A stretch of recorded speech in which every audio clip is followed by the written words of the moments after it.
ঠাঁই থেকে আবারও জেগে ওঠা ফিনিক্স রূপেই হাজির ইরান। প্রবল হামলা, টানা চাপ আর অবরোধের পরও থামেনি তাদের সামরিক শক্তি, বরং নতুন হিসাব বলছে অক্ষত রয়েছে অস্ত্র ভাণ্ডারের বড় অংশ।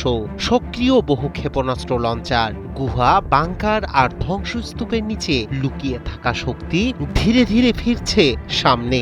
যুদ্ধবিরতির শেষ প্রহরে দাঁড়িয়ে প্রশ্ন একটাই, এই নীরবতা কি পুনর্জাগরণের ইঙ্গিত নাকি আরো বড় সংঘাতের প্রস্তুতি? কারণ আঘাতে ক্ষতবিক্ষত হয়েও ফিনিক্স যেমন হার মানে না, তেমনি ইরানও দেখাচ্ছে এখনো বলা হয়নি শেষ কথা।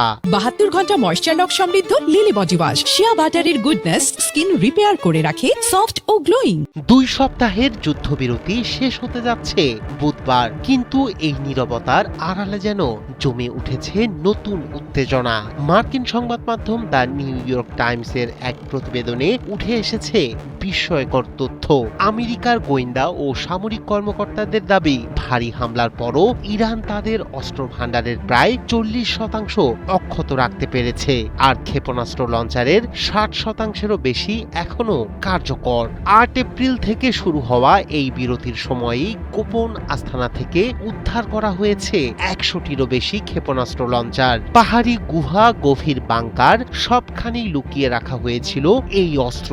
বিশ্লেষকদের মতে দীর্ঘদিন ধরেই বেঁচে থাকার যুদ্ধের জন্য প্রস্তুতি নিয়ে আসছিল ইরান। ধ্বংসস্তূপের নিচে চাপা পড়ে থাকা ক্ষেপণাস্ত্র এখন একে একে উদ্ধার করা হচ্ছে। অনেক বিশেষজ্ঞই মনে করছেন এই পুনরুদ্ধার প্রক্রিয়া শেষ হলে ইরান তাদের আগের অস্ত্রশক্তির প্রায় 70% পর্যন্ত ফিরিয়ে আনতে পারবে। দেশটির ক্ষেপণাস্ত্র ভাণ্ডারে রয়েছে মাঝারি ও দূরপাল্লার বিভিন্ন ব্যালিস্টিক মিসাইল। শুধু মিসাইল নয়, ড্রোন প্রযুক্তিতেও দ্রুত এগিয়েছে ইরান, যেমন শাহেদ 136 ড্রোন, যা কামিকাজে ড্রোন হিসেবে পরিচিত। লক্ষ্যবস্তুতে গিয়ে সরাসরি আঘাত হানে এবং কম খরচে বড় ক্ষতি করতে সক্ষম। এছাড়া নজরদারি ও হামলার জন্য ব্যবহৃত হয় মহাজের 6 ড্রোন, যা আকাশ থেকে লক্ষ্য শনাক্ত করে নির্ভুল হামলা চালাতে সক্ষম।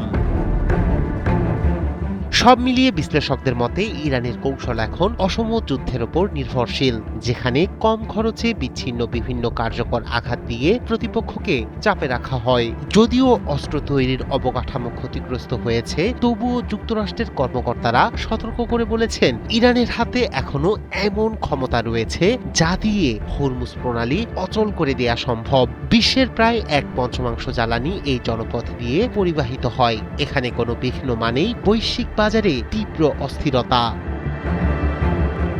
রায়হান কবির, শুভ্র, 71।